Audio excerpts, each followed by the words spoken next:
안녕하십니까. 저희는 더불어민주당 강화 옹진 중구 지역위원회와 강화 미래발전운동본부입니다.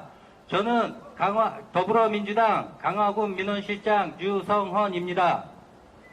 오늘 기자회견의 목적은 첫째, 인천시 및 강화군 옹진군 중구의 박남춘 시장 재임 시절 농어업, 농어촌이 가지는 공익적 기능을 유지, 증진하기 위해 제정된 인천광역시 농어민 공익수당 지급 조례를 시행할 것을 촉구하기 위함입니다. 둘째, 강화군에서 농어민 공익수당 도입을 요구하는 강화군위의 박흥렬 위원을 강화군에서 고발한 사건에 대하여 규탄하고 나아가 강화군수의 결단을 촉구하기 위함입니다. 17일 오전 11시 농어업인 공익수당 지급 촉구 및 강화군 의원 고발 규탄 집회를 강화군청 앞에서 열렸습니다.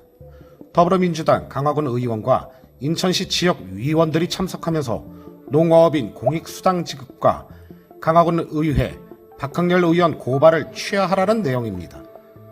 지난 더불어민주당 박남춘 인천시장 재임 시절 농어업인 지급조례가 제정되었습니다. 인천시 지급조례를 확인하면 제15조 시장은 농어업인 공익수당제의 원활한 시행을 위하여 예산분담 등을 군수, 구청장과 협의하여야 한다라고 명시되어 있지만 인천시는 21년 11월 50%의 분담률을 협의 없이 일방적으로 지정하고 강화군에 가내시 통보라는 부담지 시설을 발송했습니다. 여기서 문제는 22년도 예산 편성은 마무리된 상황에 생각지 않은 조례 제정의 해당 조문에 반하는 공문을 발송했다는 것입니다. 인천시가 정한 50% 분담률을 토대로 강화군은 10개 군구 지자체 중 농어업인 수가 제일 많아 수당 지원 예산도 30억 원이 넘는 반면 옹진군은 10억 원 정도, 나머지 타 지자체는 수억 원에서 수천만 원에 불과했던 것입니다.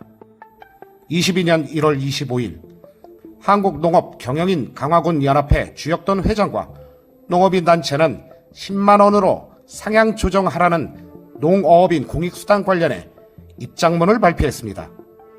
주역돈 회장에 따르면 원론적으로 농어업인 공익수당에 대해 환영 의사를 밝히고 농업인과 의견 수렴 과정도 없이 일방적인 조례가 제정되어 그에 따른 적법한 절차를 지키지 않아 예산 확보 문제가 대두된 점을 안타깝게 지켜보고 있다며 말문을 이어갔습니다. 또한 농어업인을 위한 공익수당이 정치적 수단으로 벌어지고 있는 사안을 바라만 보고 있을 수 없어 성명서를 발표했다며 이같이 전했습니다. 22년 2월 5일 유천호 강화군수는 기자회견을 통해 인천시의 모든 농어업인은 전국 최고의 대우를 받아야 한다며 인천시는 근거 없이 정한 공익수당을 증액하고 재원부담도 10개 지자체와 협의를 통해 조정해야 한다고 말했습니다.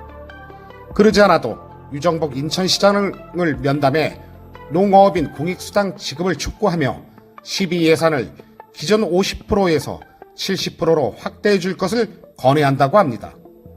시비가 70% 지원되면 시비 46억 원, 군비 20억 원이 소요됩니다. 강화군 재정 부담도 고려되는 부분입니다.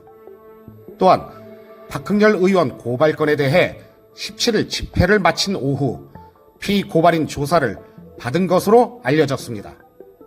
사건 내용을 확인하면 23년 6월 1일 박흥렬 의원은 농어민 공익수당 관련해 한 언론사에 시 부담을 가중시켜 수당 자체를 막으려 했던 것이라며 당시 같은 당 윤재상 시의원을 견제하기 위한 유천호 군수의 정치적 계산이 작용했다며 단정짓는 적절치 않은 비하 발언을 토대로 허위 사실에 의한 명예훼손으로 고발 조치한 것으로 밝혀졌습니다. 이처럼 유천호 군수도 농어업인을 위한 해당 안건을 추진하고 있는데 홍보과 먹듯 돈을 맡긴 것 마냥 순리와 절차를 무시하라는 주장인지 또한 강화군만 참여한다고 성사되는 문제도 아닙니다. 뉴스탐사입니다.